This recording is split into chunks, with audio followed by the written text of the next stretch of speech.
So for this first segment, I really wanted to deep dive into the news story that's being covered all over the place about Florida's 2023 social studies curriculum, lesson plans that kind of got out there, or maybe it was the state's academic standards that is available. By the way, you can go check it out at fldoe.org. That's obviously Florida Department of Education.org. But every news outlet has been covering this and talking about some of the things that are in this academic standard documentation that's been reviewed by a bunch of different news outlets. And the biggest thing in it, obviously, is that now lessons for grade levels from 6th to 8th grade and those in high school in the African American studies portion will teach the causes, courses, and consequences of the slave trade in the colonies. But also there's a line in there about slavery being a personal benefit. And it included as like a benchmark clarification to a lesson that asked students to examine the various duties and trades performed by slaves. Now, for a little bit more of an explainer about this, let's take a listen to the way one of the news outlets was covering when this news broke, or at least when the outlet started publishing a little bit more of what the Florida Department of Education put on their site. Take a listen to this. Those attacks reached new heights this week when the Florida Department of Education released shocking new guidelines on how U.S. history, particularly around racial violence, is taught. Florida middle school students will now be taught that slavery gave Black people a personal benefit because they developed beneficial job skills. High school students will now be taught that Black people were also perpetrators of violence during white supremacist massacres, like the one in Rosewood, Florida in 1923, when a white mob destroyed the rural Black town and murdered many of its residents. The state's education department, if you can even call it that, is doing this in a public school system where 64% of its students are people of color. So that was Joy Reid there. You can check out the readout on MSNBC weeknights at 7 p.m. I wanted to mention, though, again, and I want to emphasize this, and one of the things that we always do here is read it for yourself, right, Nick? fldoe.org. You can search Florida State Academic Standards for Social Studies for 2023. The document's about 216 pages. And within there, it goes into in depth of what is going to be covered this year from African American history, civics and government, Holocaust education, financial literacy. Funny enough, the Educate Us podcast will have an episode on financial literacy, American history, world history, humanities, psychology, geography. Like, this is everything that's encompassed. And so it's a small section that's within there where there was some wording relating to slavery and let's be honest, revisionist history about the benefits of slavery. I mean, that's not come on, give me a break. Like, there is no benefit to slavery, right? So we're going to get into, Nick, the education side of this. But first, I want to play a clip from Governor DeSantis, who was asked about this at a recent press conference that he had. And a reporter just basically read word for word parts of the document that I'm referencing here that you can go check out at fldoe.org. And I want you to take a listen to his response about this. Take a listen. Clarification on one thing within the policy. It says instruction includes how slaves develop skills, which in some instances could be applied for their personal benefit. Could you just explain? Well, you should talk to them about it. I mean, I didn't do it, and I wasn't involved in it. But I think what they're doing is I think that they're probably going to show some of the folks that eventually parlayed, being a blacksmith into doing things later in life. But the reality is all of that is rooted in whatever is factual. They listed everything out. And if you have any questions about it, just ask the Department of Education. You can talk about those folks. But I mean, these were scholars who put that together. It was not anything that was done politically. Not anything that was done politically, Nick. Okay. Line that we're going to come back to in a second. Like I mentioned, this document is about 216 pages. If you go into page 8 of the document, section 9-12 is where the African American history strand is being covered. So that's where it kind of lays out all of the different courses that are going to be covered around African American studies, slavery, examining the condition of slavery as it existed in Africa, Asia, the Americas, and Europe prior to 1619. So there's a bunch within this document. And again, folks are focusing in on a few subsections within this document, which I encourage everybody to go check out at fldoe.org. I can't stress that enough because the biggest thing that we want to impart on people on this show is, yeah, you can listen to us, you can listen to the way outlets are covering this, but you really need to read it for yourself to see if this is something, and I say this as a Florida citizen, if this is something that's truly going to affect my kids that are going into school, that are going to learn about the actual history of this country, right? And like how this country was founded on the back of slavery. Like, let's be honest about a lot of this. And so if you truly are in an uproar right now, or even if you're like, you know what, this is being overblown, I encourage all of you to go out there and go check out that document, fldoe.org.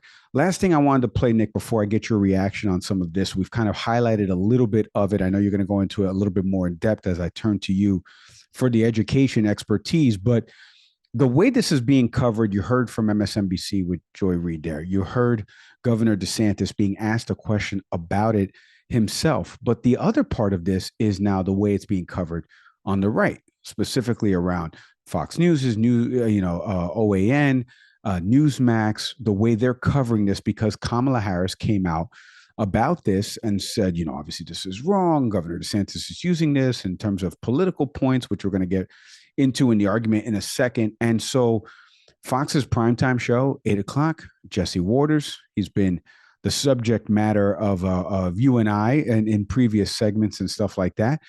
He said this recently on his show about the policy because he had Governor DeSantis on. Before he had him on, he said this. No one is arguing slaves benefited from slavery. No one is saying that. It's not true. They're teaching how black people developed skills during slavery in some instances that could be applied for their own personal benefit. He said that with a straight face and a long pause. I want to clarify there. There was a really long pause after that, maybe about 5 seconds, which in TV time could feel like 10 minutes. We're going to talk to Jake Tapper in a bit about TV time and how things feel long. Nick, I'm going to turn to you now because, again, I'm a Florida resident. I'm a Florida voter. I've been on other political podcasts, and we've talked about Governor Ron DeSantis' run for presidency. And I was thinking about this today as you and I are preparing for this segment. I think a lot of the things that DeSantis does is only because he's running for president. I truly believe that. I think that he would not be doing some of these things if he wasn't running for president, if he wasn't trying to siphon off some of the folks that are voting for the former president of the United States. Currently, he's behind by 35 plus points in the GOP primaries, just from different polls that have been done nationally, straw polls that were done at CPAC. He's not carrying any weight in the Republican Party right now. And the big donors that have gotten behind him early on, from David Sachs and Elon Musk and others, are really starting to question if this guy is the guy to actually defeat him. And there's going to be 7 Republican candidates up there on the debate stage that have all qualified to try to take out the former president and become the nominee, Nikki Haley, Tim Scott, Chris Christie, Mike Pence, and then obviously Trump, DeSantis. And I just don't see how any of them, first off, unseat Donald Trump and the stronghold that he has in his back pocket. Let's be honest, 35, 40% of folks that are from not only the GOP, but from the national electorate that he has in his back pocket that are going to go to bat for him. And I just don't see him unseating it. And I think it feeds into the policy part of this, because I think a lot of the things that he's doing, the television interviews that he's done, talking about he's going to attack Bud Light and some type of civil litigation, the stuff that he's done with Disney, I think everything has been at this core of like fighting these issues that are not real, but they carry weight with the national audience maybe, and could sway some voters his way, and don't really have the biggest profound effect on Floridians. And now the Disney stuff is a little bit different because Disney is the largest employer of folks down here in the state. But the Bud Light thing and some of these other stuff that is playing out, I don't think any of this stuff would be happening if this guy wasn't running for president of the United States. What do you make of the policy? First off, you've had a chance to kind of read the curriculum now. Like, what are some things that are sitting with you? And then the way the media has been covering this, I played, a left-leaning organization, let's be honest, and then we played a right-leaning organization and the way they're covering it. And what do you make of what DeSantis said too in the press? Quick break from our pod to tell you about a new pod at Fresh Roasted Coffee, Envy Pods. So if you go to freshroastedcoffee.com, my partner's shaking his head. That's a good transition. What are you kidding me? It was good. No, I shook my head. I was like, that's brilliant. Thank you. Thank you. Because I saw this picture earlier. I was like, I saw what you're doing. It is pretty good. That's right. So listen, the new Envy Pods over at freshroastedcoffee.com, the official sponsor of Can We Please Talk, environmentally safe, compostable. You can go check these out at freshroastedcoffee.com. When you open up the package, it smells delicious. I'm telling you, you can't smell it on here, but I promise you that when I opened this morning to make my cup of coffee, it was delicious. Head to freshroastedcoffee.com today. Use the promo code CANWEGET20 for 20% off your first order, or hit the link in our show details. Yeah, I mean, as far as Governor DeSantis is, like, the most glaring things about the state are what you talked about. I mean, just rising temperatures. The insurance one's a really interesting one. You hear enough about. Like, insurance companies constantly leave the state of Florida. That seems like a far greater issue than whatever Bud Light is standing for. And as far as the battles with Disney, yeah, I don't understand why a Republican governor would go after the largest employer. For a party that tends to say that they're pro-business, Ron DeSantis may be the most anti-business candidate of the 7 people that are going to take the stage in August. As far as the education side of it, I mean, the first thing I'm going to bring up is, DeSantis trying to evade the question by saying, well, that's being done by other people. Folks, let's understand something. The Department of Education in Florida is constructed by the governor. You don't have a job there unless it's coming from the commissioner. So, the head of the Florida Department of Ed is someone that DeSantis chose. These are not publicly elected positions. I mean, as far as I know. So this is entirely falling on DeSantis. Now, just getting to the standard itself, I'm in the process of reading through it. I have been starting to skim. I particularly wanted to see the language of the standard, because just from a journalistic standpoint, or just from the standpoint of fairness, it was very easy for Joy Reid, Jesse Waters, People, Washington Post, all these folks in the media, that DeSantis says something's education related, and a lot of narratives start to form about that really fall into political lines. And I want to cut through all that. Obviously, that's something that we do on our other show at Educate US. But for the sake of this conversation here, I simply wanted to just say, well, let me just start reading through the standards and just make heads or tails of it. In general, when I read the standards for Florida social studies, I didn't find a lot of it to be objectionable. And as I was reading through it, this particular one stood out. Now, this is coded for social studies 68A.A 2.3. It's on page, it looks like page 6, in terms of by chapters and stuff. So I'm giving that all because that's a place you may want to go jump to. You can just do a quick, document search and go to that particular standard and read for yourself. Now, it reads as follows. Examine the various duties and trades performed by slaves, e.g. agricultural work, painting, carpentry, tailoring, domestic service, blacksmithing, transportation. And then this interesting benchmark clarification, which reads, instruction includes how slaves develop skills, which in some instances could be applied for their personal benefit. And it's the personal benefit part that obviously is setting people off. And when I read it, it also seemed weird too, because as I was reading the other standards, there really wasn't a reference to how these different things, particularly the institution of slavery, would benefit the victims of slavery. So the first question I would ask is, why try and add any benefit to the institution of slavery? Now, to what Jesse Waters had said a moment ago, like that this is not trying to say that slavery was something good or beneficial. It still kind of is. When you try to say that people coming out of an atrocity develop skills that could potentially help them in the future, what you're doing is minimizing what the act was. If we're going to have a conversation about the institution of slavery, let's just go with the facts for a moment. Simply put, Africans were brought over to provide free labor. As individuals, they were sold, and as a result, families were broken. Women were raped, and slaves were forbidden to read and or become educated. Nothing I just said is false. But when you say that folks develop skills that could be used for their personal benefit, you start to walk the line of an opinion, because the word benefit is the one that really stood out to me.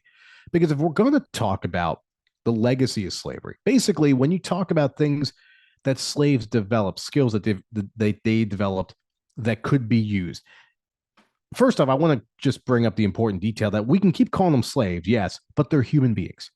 Specifically, they're Africans, African Americans. We're talking about black people that provided free labor with no restitution, that that it was an atrocity.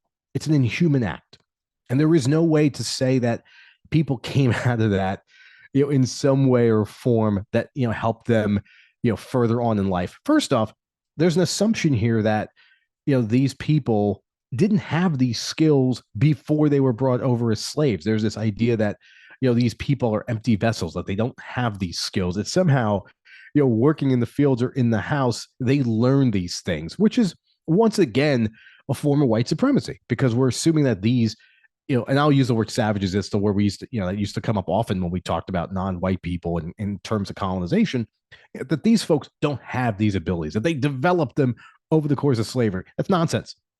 We don't know that for a fact. There was certainly farming happening in Africa. There was certainly other trades going on. At one point, Africa was, as a continent, further ahead in terms of development than in terms of knowledge than Europe. That's simply a fact. So to assume that these people are brought over unskilled and they develop skills through the course of providing free labor is debatable at best. At the same time, if we're going to talk about the idea of benefit, then you also have to talk about, well, when did that benefit actually, quote unquote, benefit actually come into place? Because after slavery was abolished, with the 13th Amendment in after 1865 and the Civil War is over, well, at what point did Africans have the opportunity to really put those skills that they may or may not have learned through the institution of slavery into a way that was profitable to them? Well, we could talk about the moments of profitability. We could talk about Black Wall Street, which, by the way, the standards in Florida do acknowledge that one of the addendums was that it is helpful, or it should be talked about in terms of what happened in Tulsa. I'll also offer the Colfax massacre here too, that Rosewood, like these things come up, which was good to hear. Like just the fact that Tulsa is being talked about more these days in a social studies curriculum is important. That said, I think it's important to say that, these skills that are developed, again, may or may not have been developed, in the United States. Well, when did it actually take effect for them in a way that was profitable? Because very shortly after slavery was abolished, there were other ways to continue to dehumanize Black people. The onset of the Ku Klux Klan. I just mentioned Tulsa, obviously. You have sharecropping. All these different economic institutions that take place to still make it hard for a Black person to truly be free. So if we're going to have this conversation about skills they could use for their personal benefit, then you also have to talk about the fact that, well, when did that benefit actually take place?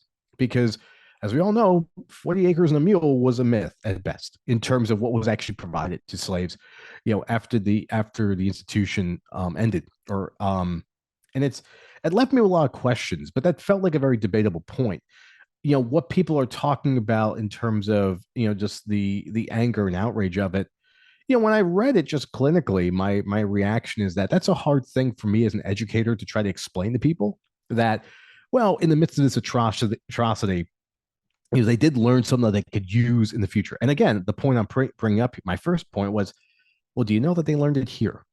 And more importantly, we know for a fact that these skills were far harder to become profitable because as a African American in this country, even after the institution of slavery was abolished, there were still efforts in forms of white supremacy to make it difficult for Black people to thrive in this country. And hence the conversation still to this day about reparations. One of the things I'm thinking about, you mentioned as a former educator, is who is that teacher that now would be going out there and actually seeing this and saying, yeah, I got to teach the benefits of this. I just don't know who is that teacher that would be going out there doing this. And the reason I bring that up is because Marvin Dunn, who's a professor over at Florida International University, which is actually 2 miles from my house, he wrote a book, A History of Florida through Black Eyes. And he said recently in a Washington Post article that DeSantis would gain no political advantage from his argument because, and it's quoting from the article, it is so outrageous that people are going to reject it. He says, these children know in their hearts and minds that slavery was evil. He's like, one of the main things about slavery, beyond the physical damage that it did to so many generations, was that it actually prevented people from becoming what they could become. So, what if you became a carpenter or a blacksmith or a good maid? Your chances of that were not determined by you, it was determined by somebody else. That's not a rationalization for enslavement. And when I heard that, I was like, yes, exactly. These are one of those things where I read this and I saw the article. And like I said, we figured we were going to talk about this in our first segment. And it's like, did we need to include this? Like, you're focusing on the wrong thing that's broken. The thing that's broken in America, at least from the education system, and I know you guys get into it a lot on the pod, is some things are left out. The Tulsa Massacre is something that I never learned, in African American studies, or even was that course available to me at the high school level. It wasn't until you and I got to college where that type of course was available to me. And we've had professors at universities come on this program and say the critical thinking aspect of this is that we don't teach kids to be critical thinkers until they get to college, until they're, 18 or so. And by then, and in your formative years, especially as you're going through high school, you're not learning about some of these things. So I appreciate you kind of breaking down the education part of this and what to look for. And like I said, you want to add one more point? Yes, Mr. Severa, you don't got to raise your hand. It's just you and I. I can see you. Something I also think of as I'm skimming through is I'm looking also at the Holocaust education strand, in these standards. And, right. What I'm seeing so far, interestingly, never talks about the time in concentration camps, death camps, eventually, where there was anything of benefit. And again, labor had taken place before genocide. But it's not written here that Jewish people in the camps, along with others, benefited in any way. And that's the part that it was a theory I was working off of before I started reading this. I was like, well, are we going to do something similar? And we didn't. And that's the part I find alarming of many, is that this idea that we try to find ways to take the institution of slavery and point it to something less than a human atrocity, less than the complete be all end all in the United States of America of one of the most inhumane things we've ever done as a country. But when we look at another atrocity, we don't try to find any positives to it. And what you draw your own conclusions from that. But all I will say is, as I'm reading this about the Holocaust education strand, I'm not seeing any reference that, there was something positive about being in these death camps. Right. And I'll simply leave it there. Very well said. Like I said, go check out all of this documentation, fldoe.org. You can read it there. Check it out. Email us, canwepleasetalkpodcast@gmail.com. We'd love to hear from you if you have a question or a comment or even a take on this. You live in Florida, hit us up. We'd love to learn a little bit more about our audience out there that's listening to this stuff. Hey, thanks for watching the Can We Please Talk podcast. Whatever clip you just watched, we hope you enjoyed it, and we hope you stick around for some more. Subscribe to the channel. My partner's over here smashing the button. Come on, do him a favor. So hit subscribe.